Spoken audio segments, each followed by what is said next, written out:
men enjoy savoury sweets in the park. A man spins uncontrollably, and Budo Jake gets rolled up.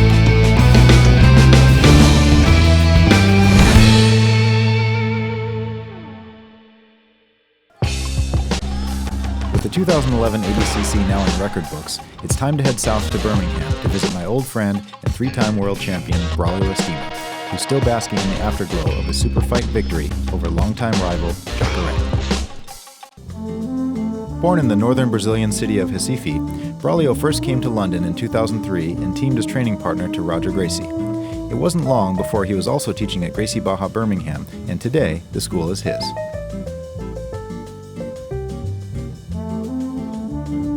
So Braulio, let's start at the beginning. How did you get into BJJ?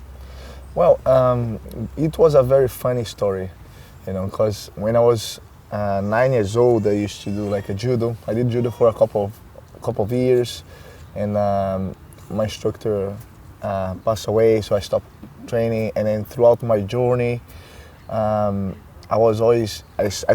went up to until the orange belt, which is in Brazil, means you're still a kid. So if you get the green belt, that means that you're allowed to go for submissions and chokes and stuff. And then I remember very clear that I missed twice my grading for the green belt because I was afraid of going to this scenario that I couldn't have so much control, which is more the chokes and stuff, and I was very scared about it. And then a very good friend of mine that he was used to train judo with me back then and when I was 9 years old, he started getting into jiu-jitsu. And then I've seen already the UFC, watch Royce Gracie, and it was very intriguing. And I said, oh man, that's different. I was very supportive because he's like a Brazilian guy fighting against the world, all the fights, and then winning. So it's like, oh man, this could be interesting, but not MMA. I want to go to judo.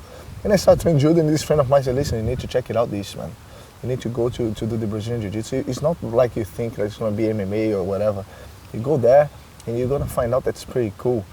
And I said, you know what, I'm going to pay to see this. I want to check it out. And then when I got there was Ze Radiola, my instructor, was actually as a blue belt, teaching me a bunch of white belts. And then I really got amazed on how a small person could beat a bigger person. And I was very skinny at the time, and I was very small and then long. And I couldn't figure it out for the first 2 months what's going on. And then after 3 months, I started to understand a little bit more the leverage and stuff. And I know what, I think I can do that. And I stopped training judo to start training jiu-jitsu. And then I started getting the judo to help my jiu-jitsu instead, all the way around, because I was just going to jiu-jitsu just to give a hand on the judo. So Ze Radiola has produced quite a few tough guys, like Otávio Souza, your brother, and a few other guys I'm not even sure of. Yeah, like Bruno Alves, Williams, and Charles. Has so many, Lucas Rocha, right. Loads of top guys, and it has a lot of new breed that's coming, that's winning everything back in Brazil. What is he doing to produce these guys? Man, listen, Ze is a great coach. He is a guy that he actually become your father in the mat. He's a guy that tell you off if you do something wrong. He try to put you on the right path. He pushes you. He is the one that the advantage that he has, that he doesn't do nothing wrong, so he has the right to tell you to don't do it. Mm-hmm. Like for example, he doesn't go out and party, he doesn't go out and drink, he doesn't go out and smoke. Mm-hmm. He never did, even though he'd been in the surf scenario since when he was like a top 16 in Brazil in the surf, when he was surfer before starting jiu-jitsu, and he never got into those bad habits, and then he thankfully has the right to say so listen, don't do it, and then he get mad if you do it. So a lot of guys look up to him. He's like, man, he push you up to extreme, and then he always put yourself he's in the academy is on his house, on the backyard of his house. It's a huge, like a 200 square meters mat, and he's there every day, so he's teaching in the morning, teaching in the afternoon, in the evening, so he's always there constantly with the instructors and with the fighters, and it's out there is like a family, and the guys training very hard, like pretty much what the Atos guys do. You know, he's constant, very together, and then he's very present at the whole times. You know, he always help us since when we didn't have nothing, since when we were a white belts. You know, backed us up, and then been through the bad things with us, and been through the good things. You know what I mean? And then he knows how to push us to our limits, and then he knows how to explore the good things of our games, and then point and then train, make us develop more and more. And more than anything, he's a very good psychologist. Like, he puts you in your mind how much you have been training and how far you can go. You know, and this helps a lot, because it's not only the training, but you need to have a good mindset to compete. And then he's a natural fighter, so he knows well how to do it. Changing topics slightly, why did you move to England? Oh, England, it was pretty much a little bit of a coincidence, and with plus opportunity, you know. Like when in Brazil, you learn a lot on how to don't miss opportunities, you know, because it's not easy in Brazil to live in Brazil, you know, like so many, the market and everything is so competitive. You need to, even to get to university, sometimes you have like a 25 people to get one place, you know, so it's hard. So I knew that Roger had a little bit of a connection here, and then a friend of mine from London went to Brazil to spend like a month there as a holiday and a vacation, and then I said, oh man, how is to live out there? I always had the curiosity to come to Europe, and then he said, man, listen, you need to go there, you're gonna love it, you know, you're gonna do that, this and that. And then my first goal was like, okay, I'm going there to spend 2 months of my vacation, you know, see if there is any opportunity out there to do jiu-jitsu, or if not, maybe I don't know, be a waiter or anything like that. I just dreaming, you know. And then I called Roger just to tell Lisa, Roger, how you doing, brother? Listen, I'm going to London, and I'm thinking about try something out there. What do you think? I said, well, actually, I'm on an airport going to London right now, you know, and I'll be there.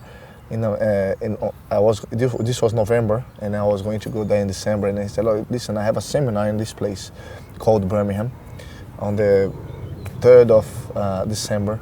And then they don't have instructor now because my father started BJJ there, but he moved to London, where I am.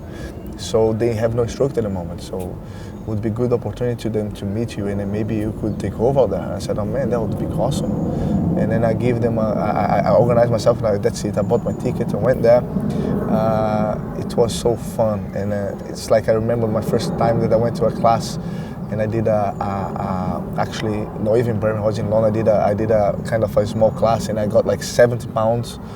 I was like feeling the best man in the world. I said, oh man, I cannot believe I did a class of Brazilian Jiu-Jitsu that I love to do, and I got paid. And I said, oh man, I can't believe this is the dream come true. And that was funny. And then Roger already had planned Felipe Souza to come and help him in the academy, so I couldn't stay with him here. So I went with him to Birmingham, to here to do the seminar with him, and people loved me. And they said, listen, this is the guy that we want, and the owner of the academy would like to meet me, and I meet him, and then I keep coming like twice a week.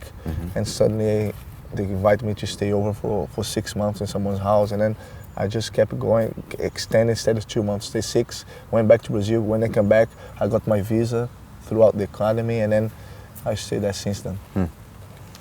England's a beautiful country, but what's been the most difficult thing for you to get used to living here? Yes, it's to live here.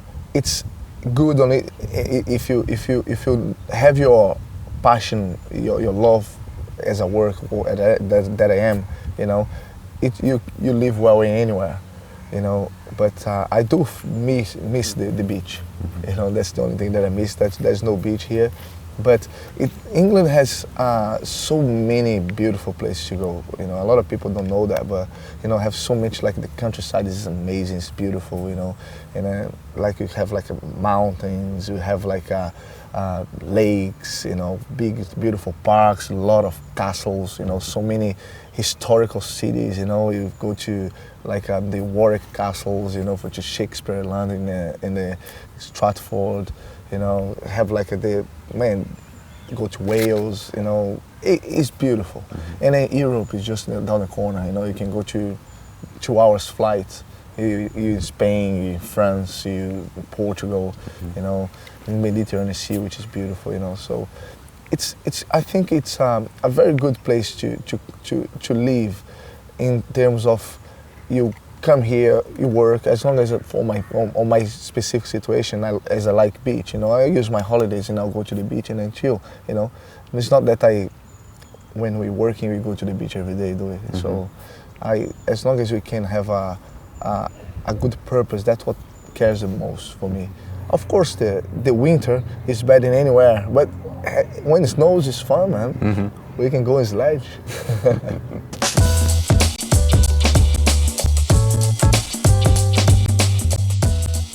So, Braulio, what do you want to show today? Well, Jake, we're gonna show I would like to show some setup of a count of the underhook pass. That was one of the techniques that I saw that was a very good option for a lot of fights in the ADCC 2011. I've noticed that a lot of guys was trying to get the underhooks to make the guy to turn, so you get the chance to go to the back, go control the hips, and then therefore get the points and be ahead in the fight. And I really like to play the game, and I would like to show some setups on how to defend this attack, so you can always be able to take advantage of people's movements to benefit yourself. So basically that would be like a lot of guys try to underhook pass here, like here, and then what they like to do, they like to try to throw it, and then the guy when they try to defend, the guy shift the grips, yes, and then start taking it back or take control of the hips, which is a nightmare. Okay, so what I like to do from here, as soon as I feel the guy's gonna come, I'm actually gonna open up my legs to me. Okay, as you come along, and I'll stick my hand underneath of the armpits. So basically, this is the movement that I do. Look, I put my hand as a stick, because once I put my hand out here, I know that you cannot make my hips go any further. Even if you grab hand to hand, you cannot go any further here, because your option here is to throw either of the legs to one side, and as I have my arm here, gets as a bar between me and you. Okay, so and as I feel that when you come in, like I like to open up as much as I can, and then this gap is always there. You can never be underneath straight away, especially if I'm open up like that, and especially if the guy's too strong, start lifting up. Like I underhook. I use the bridge. So as soon as I come, look, one and a lock, and notice that your elbow is already pointing up. And that's what I like to do. I like a combination, kind of. I'm going to do like a normal plata here, so I'm gonna pull, and I'll kick my leg even further, yeah, and then I'll lock out. And I like to go one, and look, and I'll turn as I invert Kimura here. So it's just like a real naked choke on the upper, on the biceps here, look, like a real naked choke, see? But the real naked choke will catch the wrist, and then when I catch the wrist, I make sure that your arm is in 90 degrees, and I just turn with my upper body as I push yourself away from me. Yeah, so it's a very good grip. It's really cool. Okay, so we fighting here, you know, control the guys on the hook here. Look, catch, sorry. 1, 2, look, 3. Yeah? You wanna try that one? Really cool. So, I'm going under, you go sit up, exactly, hand to hand. Now, yes, kick it up, exactly. Lock back, lock the legs, real naked choke, get the wrist, and pull, yeah, tap.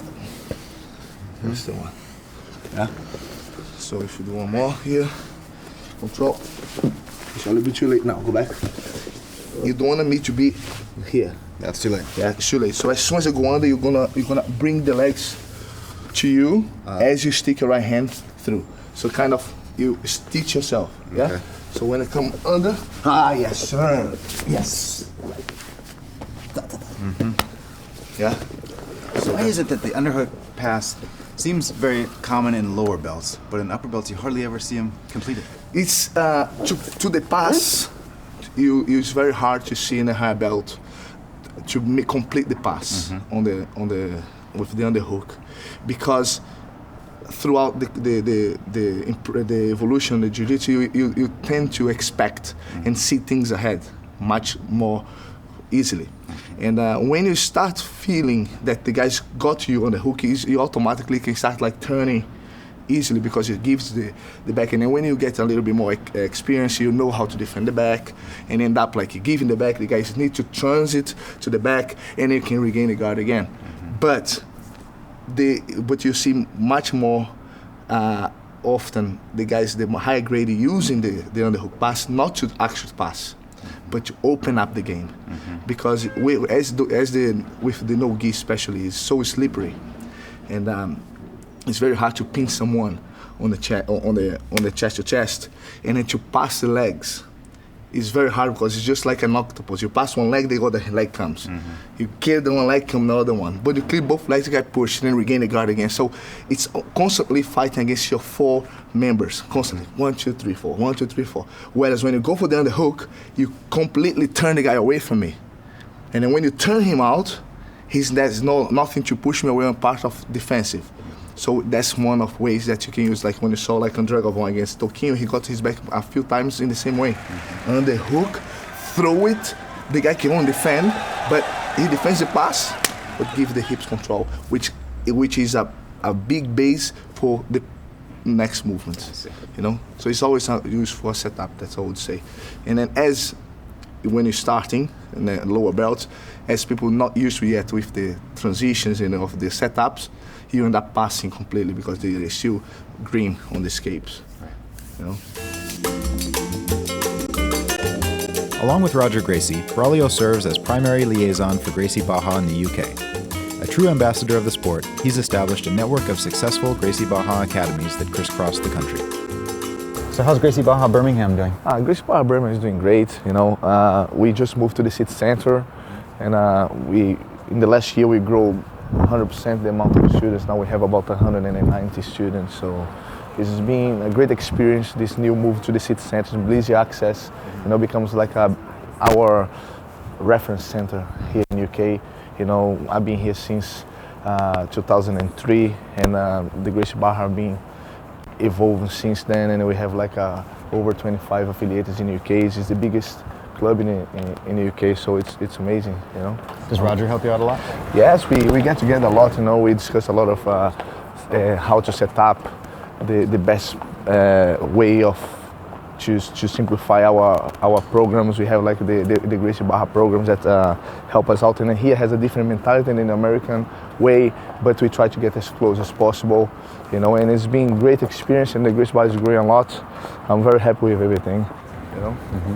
And your brother has a separate school than you. Yes, he has the Gracie Barra East Midlands, sorry, and it's a great academy. It's a huge academy in Mansfield in Nottingham, and he's been there for about a year now, and he's going out to the center of Nottingham as well, expanding more, and then we have loads of affiliates here, you know. And so the Gracie Barra keep growing because we are like UK is such a small country or kingdom, and it has so much top Gracie Barra teachers here, you know, like has Roger, me, Lagarto, my brother, you know. So it's like the guys in UK are lucky to have such quality of instructors here only for them, and then therefore that's why we are so strong, you know. We have so many people that can expand the Gracie Barra, you know.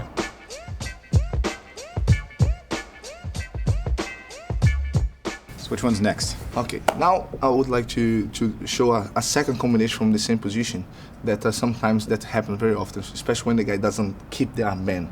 Because if you notice, when the guy came, I catch and I managed to do the real naked choke to keep your arm 90 degrees.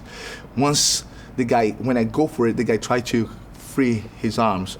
What I like to do, I like to attack the arm, straight arm. So he come out here, goes 1, 3, and I'll lock here, like. When I lock with the shoulder, and one thing that I like to do a lot is not keep the distance between me and the elbow, okay? Because this gives the chance of the guy turn the elbows up, Yeah. So what I like to do here, I like to do a little bit of a different way. That's like a big hug myself. Like one, and I hug myself completely. So I get a lot more resistance around the elbow. Yeah. So it's not only this. It's like this. See that the difference? Yeah, it's much tighter. It's a lot more tighter. So when I catch out when I come out here, look, clear, I lock, see, and I'll grab above my triceps and make sure that constantly your body is turning that direction. Because what you want to do, you want to do that. So I constantly keep doing this. So it's like 1, 2, see that, and I push you away, and I just do a little crunch, and then you're gonna go here. So it's like constantly this traction here. Look at this, the difference. Yeah. Yeah. So again, passing, go 1, catch. Look, see, pull it, pull. Now I can feel the elbow and then press the elbow. So you can see sometimes a lot of people made a mistake of squeezing against your own body. Yep. You know, like, and then the guy has a good flexibility. And that only squeeze against myself. But when what you do, look, you turn. Look at the gap between me and you here. It's greater now. So I turn a little bit, look, pop. So I have space between you. You like, turn your body completely. I turn my body completely so I can make a gap, so I can make the bend. Yeah? You want to try that one? Yep. So I come under, I catch, you pull, yes. Now do a hug on yourself by pulling, yes, your triceps. Now can you see my body, my elbow is close to your chest. So what you do, move your hips a little bit away from me, away. Yeah, and then you turn, Now, just do a sit-up. So you tap. Yeah, so basically that's what you want to do. You want to make sure that there's a gap between my elbow and your body. Tap. And if there's not a gap, I just hip escape away. So you can make more space, yeah. So, come underneath, you lock, you pull it. Now, yeah, I would like to lock the legs, though, yeah. Just make, yeah. Now, you can see, keep, yeah, tap. Yeah. I want to feel a little bit more of turn and then more like this. Okay. It's kind of, you're hugging yourself completely, yeah. That's good. It's, look, you see this up there? Because I'm longer than you, you need to make space, exactly. Now go away with the hips, remember? Oh, yes, tap. Yeah. That's what happened. That's why you need to understand, not only copy the move, but you need to realize what is the most important part of the move, which is the elbow. I need to strain the arm, so I need to bend the arm out on the opposite side. If the arm is not bending because it's too high, in this case because I'm taller than you, you need to generate space between me and you, so you can use that leverage, you know, because that's what happened. If you try to do, if it was Braulio who stopped me here a long time ago, yeah, because I'm longer than you. But if I don't have the angle, I need to push, so I have to generate that. So the focus is keep the tightness, so I cannot turn my thumb up, which would be my escape, and make the gap between my elbow and your body, so you can have the leverages to the man. Right. So if the worst case scenario would be better if you stay, like that. Can you see? Sometimes I'm here, and it's hard. So you do, yes. So you just move out. As long as it doesn't go past to the thumb, you're always going to be under control. One.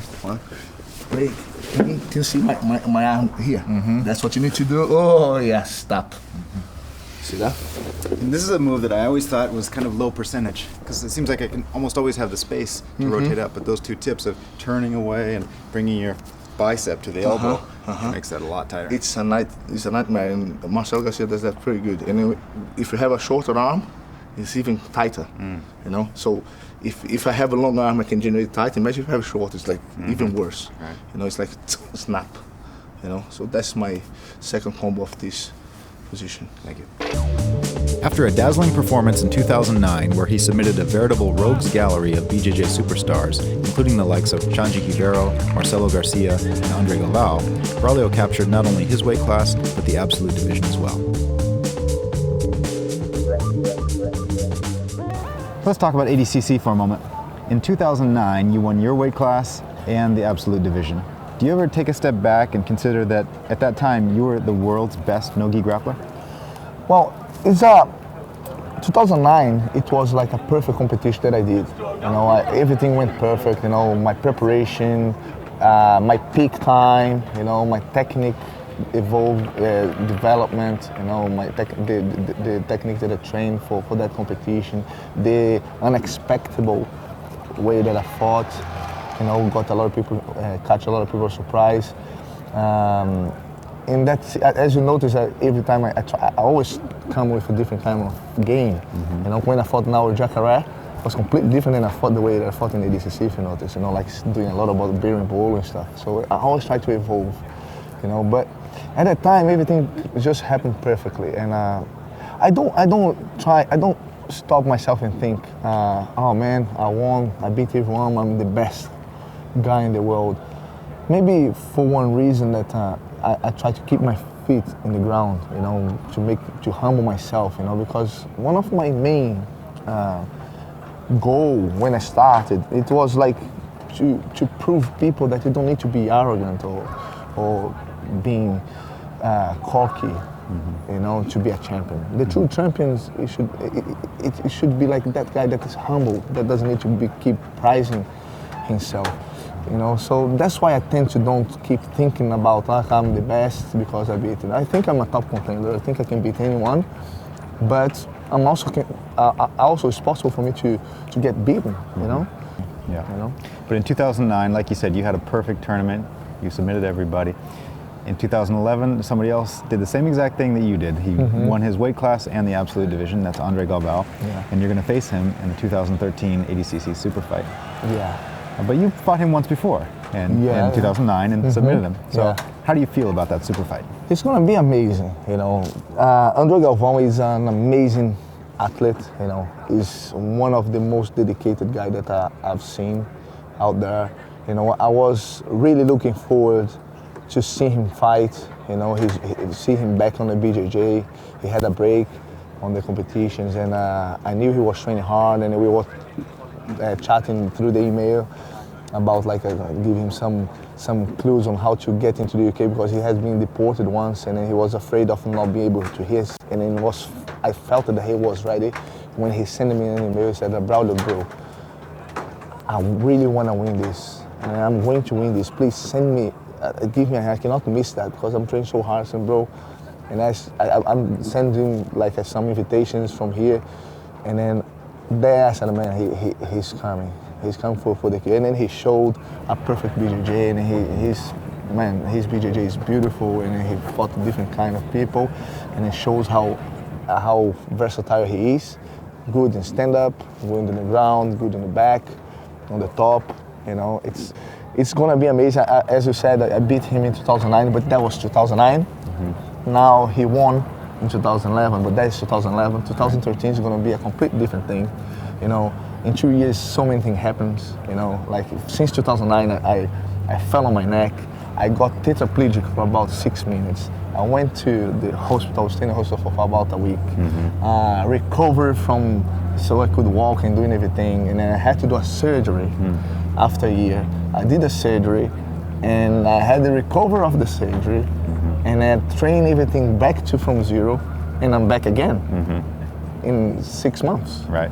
And I won the Superfight, which is the biggest fight in the ADCC. So many things can happen. Yep. We never know the future, but one thing for sure is if we both fit at that time, it's gonna be a huge fight. You know, it's gonna be an amazing fight because we both go to the kill. Yeah. You know, I go to the submission, he goes to the submission. Mm-hmm. And this is a fight that I like to fight. So either way, the crowd gonna love it. Yeah. And the ADCC Super Fights is the only jiu-jitsu fight that I can think of that you have 2 full years to prepare. Mm-hmm. You know who your opponent is. Mm-hmm. Mm-hmm. Are you gonna be imagining him in your training every day? It can possible. Yeah, it was gonna think, but I wouldn't think about now yet, you know. We're probably going to face each other before that, you know, because I will compete the Worlds, I'll compete the Abu Dhabi Pro. Right. We're going to meet up for sure. Mm-hmm. We're going to many times before that, you know what I mean? And then it's that thing. I might beat him before He might beat me before, but in the day, it's gonna be that day. When it comes, forget it. Like, for example, that's why you shouldn't even think about whoever you beat before or whoever you lost, because it's gone, it's past, my friend. It's now preparation from now on, 3 months or 10, 12 weeks from now to the competition, whoever does the best and get the better shape, because we're both technical. We both have enough technique to fight anyone. It's all about whoever make the right strategy and making the strategy work at the day. You know what I mean? It's not like, for example, Jacare keep telling, you know, I already beat Braulio 4 times, so you guys already know the score. Well, there's nothing, it's gone. I won 2009, category and absolute. It's gone. I did it, but today is today. You know what I mean? Well, shall we go get a beer? Well, we're in the UK, we may as well go for a Gotta do pub. it. All right.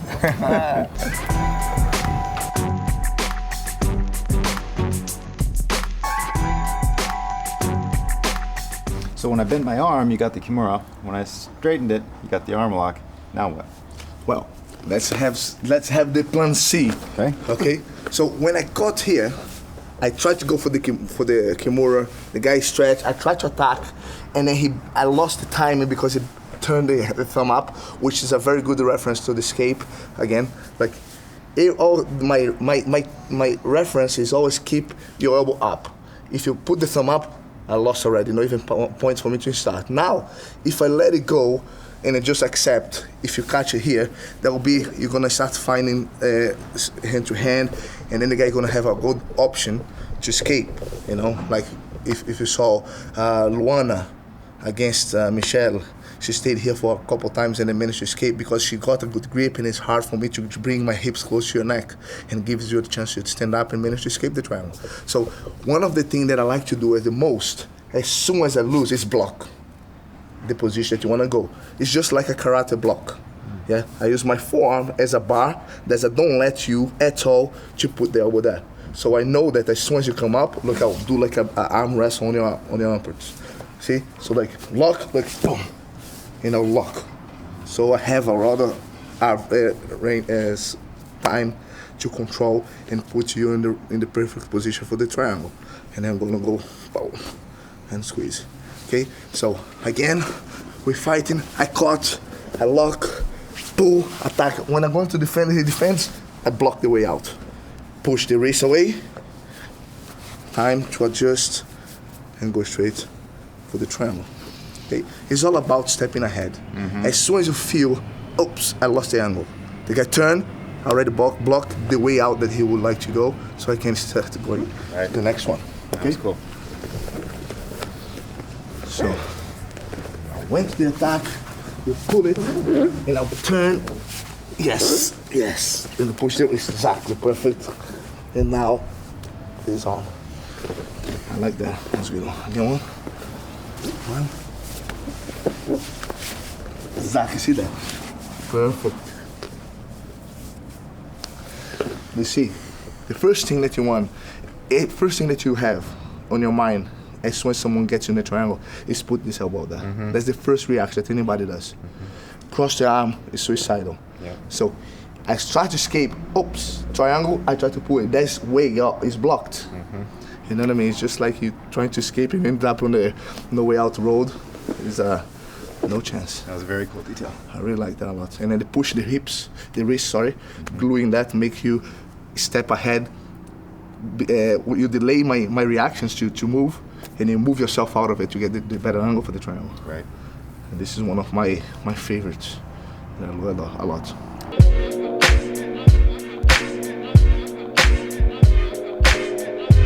What trip to England would be complete without a pint at the pub? Braulio and I grab a beer in a booth, and he enlightens me to his training philosophy.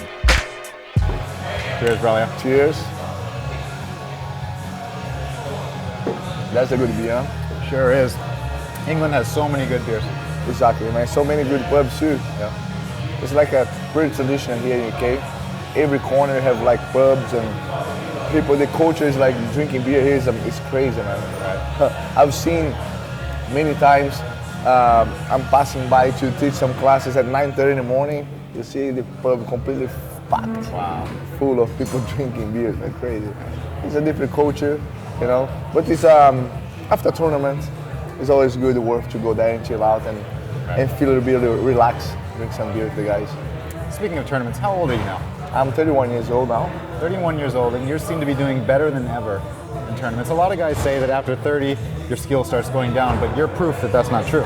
Yes, I don't think after 30s is a mark. I think maybe after 40s, I would say, you know. I believe that the real peak would be the 35 years old, because that's where your mind and body gets in a equal level on the peak, on my opinion, you know.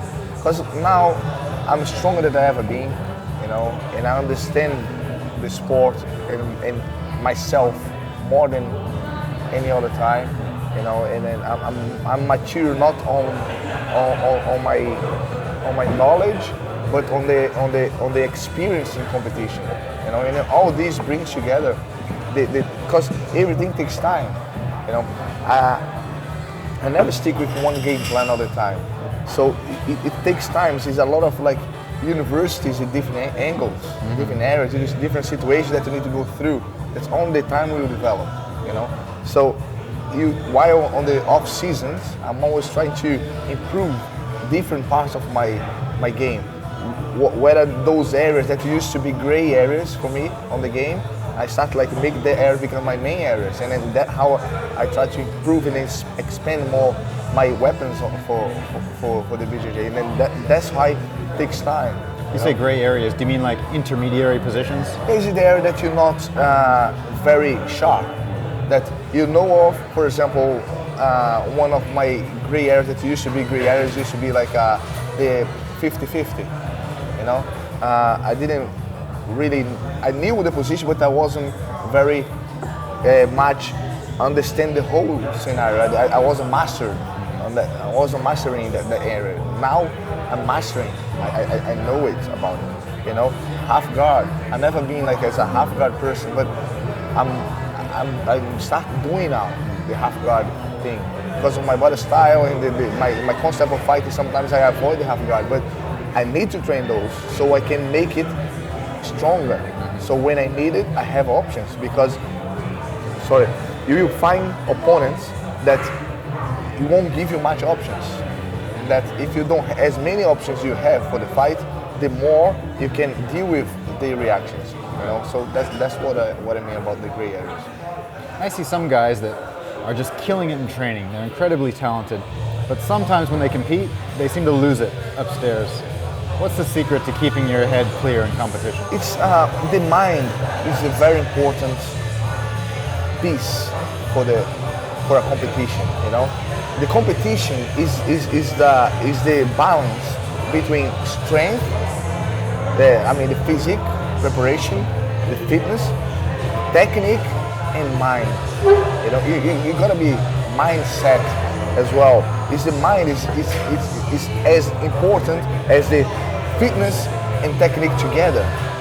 The secret is you cannot fight the tournament differently than what you train for, and that's what happens. Some people tend to switch like competition mind, that it's start doing things as not what they did during the competition or during the tournament. You know, I like the fight with Jacare. I felt that way, not once, not twice, not 3 times, but many times. I passed through exactly the feeling that I did, the techniques that I used, every aspect of those situations. I've been through it through my tournament, to my training part, and then it wasn't nothing that I didn't expect, because I planned myself towards that direction. You know, you need to also have the belief of yourself, and then the hunger as well. When I step in the mat, I step in the mat thinking, how are we beat this guy? What's gonna be the best strategy to shut him down? What are we gonna do to beat him? I never think about, oh man, I cannot do this because I might lose. No, that's out of question. I don't even think this on my mind, you know. And this seems like top athletes, sometimes that's what happens, you know. They feel the pressure, they feel the pressure of the crowd, they feel the pressure that they put on themselves by being trained so hard. I mean, I train so hard, so I cannot lose, otherwise it's gonna make all my training look like that was enough. And that's the bad, you know. You can only do so much, you know, you can only train so much. Right. So you need to go there, take what you have, and try to put up in the best way. Look, with me, I trained so hard. 3 weeks ago, I was in my best shape in my whole entire life, you know. If I fought in 3 weeks ago, my strategy would be a completely different game, you know.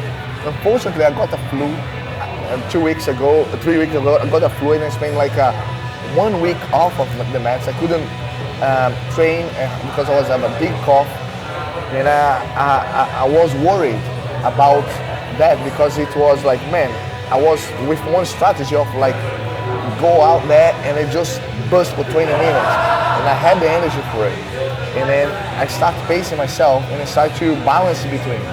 But you know what I mean, if you don't have the mind that you can actually come back and then try to deal with the situation that you are in at the time, you know, it's difficult. You know, you need to deal with the situation at the times that happens. You need to have the devotion to deal with it. Right. You know, it's hard. It's not easy. You know, like for example, you expect something out of someone, and someone shows completely different answer. If you freak out, you're just gonna shut down. But you need just, okay, fair enough. What I go next? You just need to have like the mind. You need to be thinking fast, right, to deal with it. You know, that's my secret. It's all about being sharp, train as much as I can, and then being intelligent to put up in the time, and then to be able to deal right into the options. Right. Now this is something that a lot of people have opinions about, but I think there's nobody better to ask than you, and that is the gi versus no-gi debate. You're the no-gi, the ADCC World Champion, which is a no-gi competition, but you're known more as being a gi guy. Does gi help the no-gi? 100%, and vice versa. So what do you say to the guys that say, if you want to be good at no-gi or MMA, then why train with the gi? Well, one thing that can prove everything is that if you want to be good at it, you know, you need to face both. If you want to be good in disengage in a fight, stand up, that's a different area. Okay? But if you want to be good in the ground, you need to know both. I'll explain why. An example. With the gi, because of the grips, you cannot just rip yourself out of the situation. Okay? Because it's not going to work. You're trapped. So therefore, you're going to have to be able to deal with the situation in a short distance. So it's about turn this way. So it's like in a short range movement that allows you to deal with attacks of your opponent and get close at the same time in a better way. Whereas when you're just used to with no-gi, anything that you go is slippery, but you don't engage though. You know what I mean? So if the guy gets me an armbar with the no-gi, if I just rip it off, the guy cannot tap me, but I cannot pass his guy. Whereas with the gi, you cannot just rip off because of the grips. So I need to do techniques with grips, position, angles, controlling the hips that allows you to be in range and not being tapped. That gives you the chance of passing the guy's guard or attack the guy. So if you know both directions, if you use this technique on the no-gi, you can actually pass the guy's guard and take the guy's back or whatever. And then, this is one example. And how does the no-gi help the gi? Put the pressure, because with the no-gi, you don't have the grips. So you develop a lot more core strength, a lot of more grips, a lot of more positioning of like elbows control, hips controls with the hooks of your hands, which sometimes you don't have enough time to get the grips. So you gain time with that. And your pressure, if you have a good side control of the no-gi, on the side control of the gi, my friend, the guy don't even want to move the eyes. It's a complete trap, you know? So both complement each other, and I have the knowledge and experience to say that. You know, if anybody says other way, I can prove that's wrong. You know, so, and also I start training no-gi. Look now, a lot of people think I'm much better in the no-gi. I consider myself much better in the gi. But I started training no-gi when I was brown belt. That was my first lesson. That was in New York with Hansel. That's my first time ever that I did in 2003. You know, so I was already brown belt, and then I wasn't training just no-gi. Gi is my main thing. I started training no-gi now for the ADCC 3.5 months ago. But for the ADCC 2009, I trained for 1.5 months. Wow. But I was already fit because I was coming from 1 year of top high level competitions, you know. So this time I have to start early because of the surgery. But you know what I mean? It's both complement each other without a doubt, you know. And I like to play both. But thinking about your game, you know, you have a great close guard, a lot of triangles, arm bars. That relates well to no-gi. There's some guys, their gi style does not translate very well. Right? Yeah. So for some people, it's going to be easier to cross over. You said you only trained for a month and a half. Yeah. The first time. It depends on your game, right? Well, that's what I tried to say before. Like, if you stick with one style for your career, you're never gonna be able to keep up for so long your title. Because sooner or later people are gonna catch you up. And gonna find out and understand what you're doing and have the answers that you didn't want to see. But that's why I said about the gray area spot. I'm all the time trying to train areas that I'm not mastering yet, so I can have better answers. The more you get into it, the more you get caught, the more you get tapped, the more you know where you shouldn't be, and the more you understand the scenario, and it gives you a better understanding of it. So I train the way that I fight no-gi. I can adapt well because I can bring things that I try for the no-gi. And then I try a lot of things that's the gi, so I have distinct movements as well. The close guard is pretty good from both, but with no-gi it's very hard to tap someone on the close guard. Okay, I'm talking about guys higher level like, you know, Jacare, Andre Galvao. It's hard to tap from the close guard because the guys are strong, his elbows down. It's difficult. With the gi it's easier, you know. But if you don't have all the answers, all the styles, all the techniques, it's hard. And I noticed that tomorrow the Mendes brothers are coming to your academy for a seminar. Do you pay attention to what the high-level guys are doing? 100%. A lot of people ask me, who is your idol? Do you have anybody that you look up to? I don't have one special idol. I have all the top guys as my idol, you know. I learn from them. I learn even from my students, you know. And I'm a very open-minded person, and I always try to find out more about what is going on, to get updated, you know. And I appreciate a lot of what they do, you know. What Mendes does, what Cobrinha does, what Andre Galvao does, what Roger does, and then I try to get the best out of what they do and try to integrate to my game on my own concept, you know, and then develop a completely different thing. You know, that's how is the evolution of the BJJ, you know. And I have my philosophy of work, my philosophy of fighting, you know. I'm very forward, I like to attack, I don't like to hold. I like to open up the game and bring it on. So I use techniques like in the 50-50 instead of holding, but to sweep, as you saw with Jacare. I got many times in the 50-50, but not to stall, but to sweep. Did you work the sweep? Come back up again. You know, in many other situations. You know, I really believe the more you open your mind, the more you can improve. The more. So I really follow all the top guys and I take the best out of their games and integrate to my own game to make things even better. And I believe that most of the top guys, they do the same. Right. Do you encourage your students to follow the major tournaments and learn from these guys as well? Well, I encourage my students to get to know the guys that is doing good out there. You know, I have a lot of followers of the Mendes and Cobrinha because they fight a little bit different than me, you know, so they can see and improve. And a lot of them taught me things that they saw on Cobrinha doing and that they saw on Mendes doing that I didn't know, and they make my game much better. That's an interesting thing to notice, that you're learning from some of the guys that compete against you or your students. Exactly. And you mentioned earlier that your teacher, Ze Radiola, was a blue belt when you started with him, right? Yeah. So it's not so important that you're training with a high-level black belt. And you're an example of that. Exactly, yeah. It's, of course it does help, but it's not essential. You know? What is essential? Essential is like how you train. Essential is what you want to take from that lesson that you went to the academy.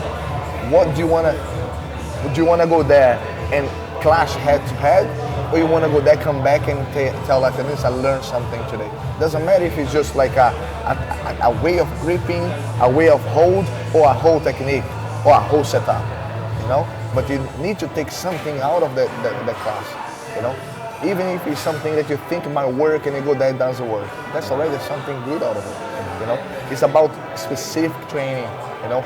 It's about don't stick with what you already know all the time, because this is make you sit back on your comfortable zone. You need to go to the uncomfortable zone to be able to develop, you know? It's hard, it is, but imagine a big wave coming to you on the beach. What you do, you run away and the wave catches you, or you pass through underneath and then go back up, relief afterwards. You need to pass the bad times. You need to step back many times to go further, you know? And that's my main philosophy. I love to step back, sit back, and then be able to go forward, be even further. What you're saying is difficult for a lot of people because they don't want to risk getting submitted in training by doing something they're not good at. Man, before they say this, you see, I've tapped many times. And you learned a lot in the process. Well, loads, and I did my job. Our academy, our mat, we always have a second chance. You know, out there's no second chance. So it matters you take advantage of this to have always you have a second and has a third and the fourth, as many chances you want. The more I try in my academy, the more I know myself. The more I know my own game, and the more I know what I can be able to do it in a real situation. Is there anything that you've learned maybe recently that you're surprised it took you so long to learn? Man, for example, one way out of the 50-50, I said, man, my students taught me that. And I was on the 50-50, and said, look what I found, how to get out of 50-50. I said, damn, why didn't I know this before? You know, it's so, not only once, it's like 1,000 times, you know?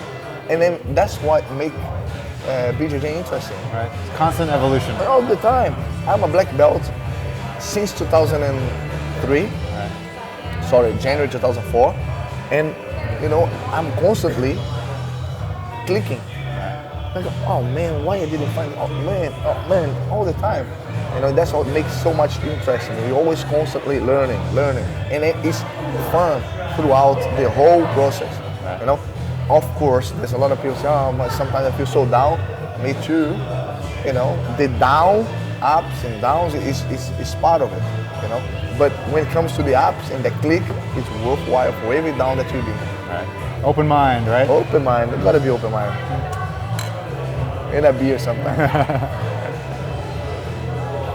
So now what if this time I'm a little bit faster and get my hands behind your hips? Okay, let's see what we can do from that. Have some special moves on this situation. Okay, you're right. It happens a lot sometimes when I catch it and I caught that and I get grabbed hand to hand. Okay, and then this becomes a little bit hard for me to pull this off. You know, you notice that some people manage to keep the right hand out here, but the other one goes underneath of the thigh. You know, and this I can see, like I can still pull it off to attack. Yeah. So, but when it goes hand to hand, then becomes much more difficult for me to attack. Okay. Then becomes the part of understanding what really matters on the triangle to submit someone. What we want you to lock out the sides of the neck. And what can be done to be able to choke you out here? If I go to the traditional triangle here, okay, your neck is a little bit, is too far away from the shoulder. See, doesn't matter how much I squeeze, you still have this free. I block one side of your body, of your neck, but the other one is flushing out, so you won't be able to squeeze and tap if the guy is gonna hold that position. Because what I need somehow to bring your shoulder towards your neck to choke you. On this position that I am, all the mechanic here is pulling you down to me, but I'm not pulling your shoulder to your neck at all. So look, this leg is above this one that pulls down, and this pulls down, and it's hard, so I need something that pulls this up, which this is not the best way of doing it. So what I do, instead, I'm here and you block, instead of going to the traditional triangle, what I do, I place my knee under your armpits by this direction, and I pull, and now I have the position to pull the shoulder towards your neck, and your neck, the other side is locked by my hips, okay? So when I get here, look, I have a lot more hold. Wow. Yeah? So when I come here, look, that's the mechanic that you have to be able to squeeze your shoulder against your neck. So I can bridge and put the other wrist, and then heel out here, okay? So gives a lot of pressure. So again, I'm gonna go 1, 2, lock, he defends. What I do, look, with this right knee, I'll push your head down and use the elbow as well. Look, and put the elbow underneath and lock. Look at this. You can see now I have pressure here, and I have something to pull the shoulder towards you. Look at that. And why do you keep your hand inside? Well, to be honest, once I'm here, I like to keep the hand inside just to pull more. You know, so I have this and this to pull you against towards me. So the more I go to the side here, the better I can turn even around. Look at that. There's a lot of pressure. I know even squeeze hard. Wow. You know, so that's how we can think about the triangle. It's not about where only like it. Triangle is only this way or this way. Triangle is meant to squeeze your neck in one hole. If you leave one space free, that's the triangle is not right. So we just need to adjust and make it up to bring the pressure together, you know? And that's like one of the things that make me develop the inverted triangle that way. I've seen other people teach just switching your legs. Is that enough, or is this one feels tighter to me? I don't like this only the switch. You know, if you have long legs, when I teach, I like to teach in a way that anyone can do it. You know, if you have long legs, maybe it will help just by switching. But you still, I'm here. If you do this way, look, you can still have, because I'm still pulling down. Right. See that? And if I pull the neck, you know, it has. But the thing is, that's someone. Imagine someone strong. I'm taller than you. I feel like I could tap you here because I'm above weight than you anyway. But I can feel like the guy had a bigger shoulder. It was here. It wasn't going. But if I'm like that, it doesn't matter who is it. You know, just like boom, it's gone. The pressure is a lot more. Yeah. You know, because what I want to have a leverage that I can bring the shoulder, so the curve and the shin pulls the shoulders with much more pressure towards your neck. Makes a lot of sense. And then when you pull the eyes comes here, man, pops up. You see. Look.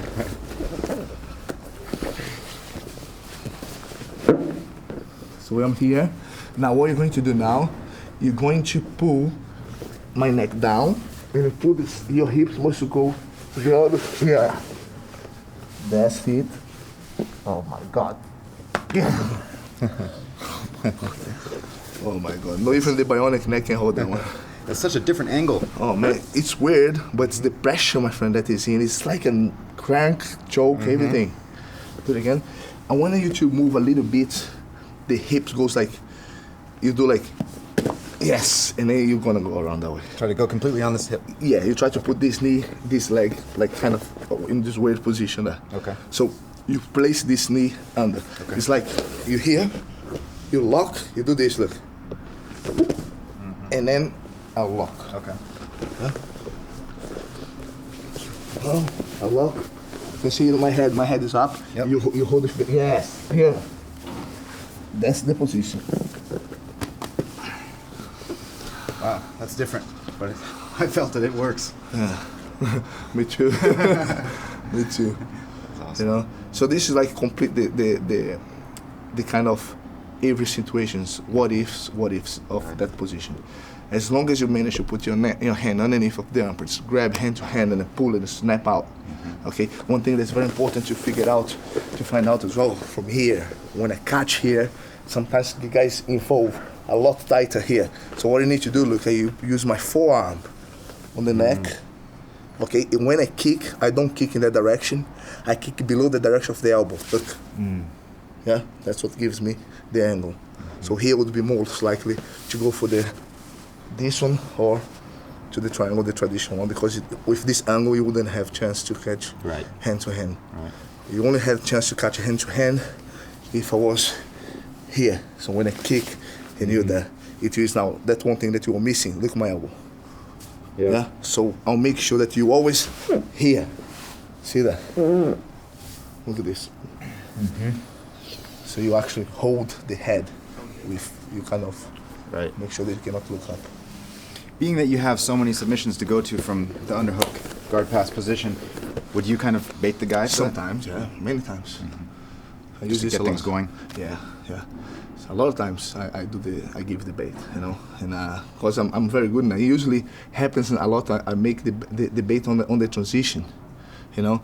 For example, the guy he's past my guard, he throw my legs this way, I do this. Look, when I come under, I'm already here. You know. I do this a lot. It usually happens on the transitions because I don't like to do this because they know he's expecting something. Right. You know? But when he's trying to pass, and I'll deliberately give this because I know that he'll catch, but I'm already expecting to put the hand under the uppers. Right. And that's when I catch. And it's very hard to defend. Great series. Thank you. I'm joined with Budo Dave. Hello, everyone. So this was filmed 2 days after Braulio Superfight with Jacare. Luckily, he wasn't injured or anything. Yeah, and he's in probably the best shape of his life, so he picked a really good time to actually spar with him. Right. Braulio looked stronger and felt stronger than I'd ever seen him before. Yeah, he just looked like he was in just an amazing, amazing shape. He trained so hard for that Superfight. What was also really amazing about what good shape he was in is considering the fact that he had gone through that serious neck injury. That's right. And he just had, was it surgery just February of this year, is that right? So there I'm just trying to stay away from his long legs. Didn't get both hooks in, but he got one, and oftentimes that becomes more difficult to deal with. I really like the fact that Braulio, even in spite of being such a huge guy, he's not afraid to move around, and he's just comfortable from every possible position. Right. And he just moves so well. Almost has that kind of movement that you'd expect from a much smaller grappler. Yeah. So here's my one moment of offense where I get him in an omoplata.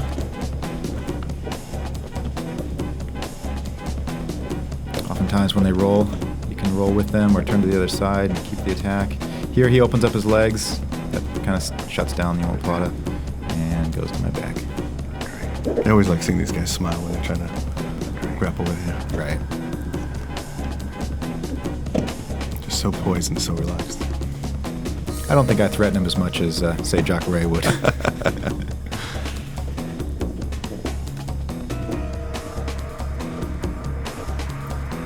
Braulio's choking arm is on my chin, so it wasn't really under where he could choke. And it's nice that he's not forcing it either, because you know he's strong enough to do so, but he's just trying to get the perfect arm position. Right.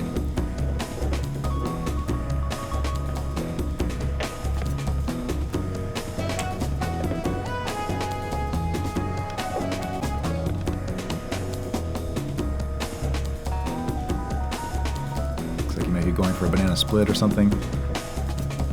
Didn't really want any part of that.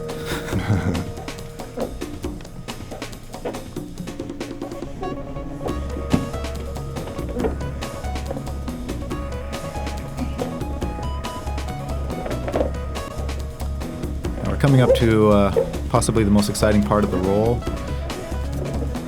He's passing my guard, and he's going to do an armbar that I've never seen before.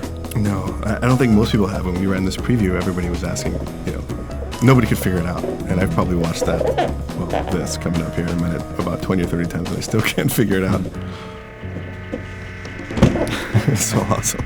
I did not know which way was up at that point. I think that's one of those moves that's much easier to do when there's a considerable size difference. Right.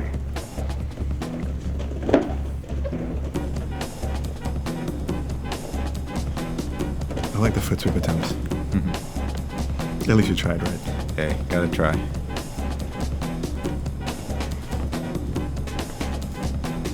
It's really difficult dealing with somebody that's so long-limbed like Braulio. There's the pressure.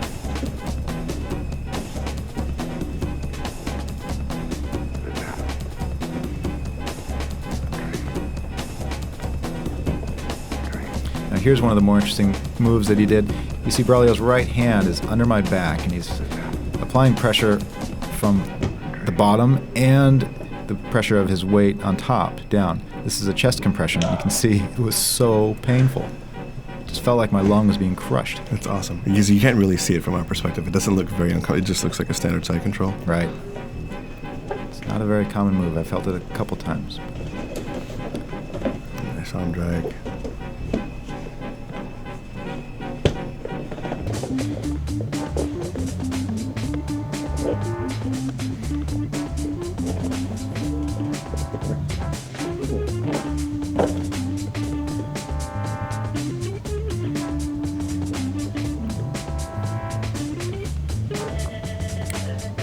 You'll get to see Braulio try a few different positions. You see how he never really forces anything. Going for an armbar here. I think he's going to change to a triangle.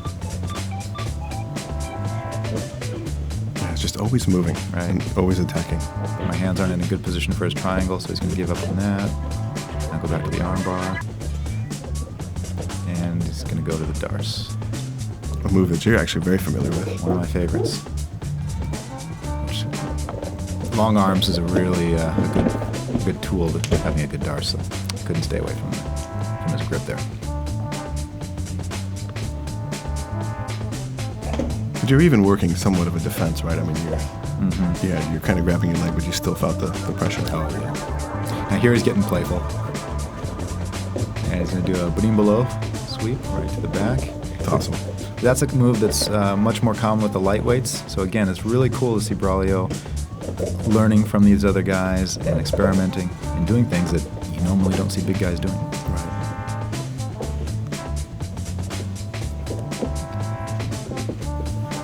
Just always improving, always just studying the game.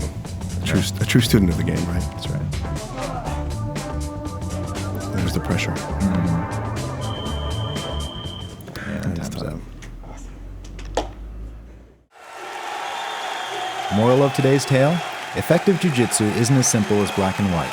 The tricks to successful training are often buried in the gray areas between. Their excavation can be a delicate procedure, but patience pays by the pound. With passion, perseverance, and poise, Braulio Estima is proof positive that anything is possible.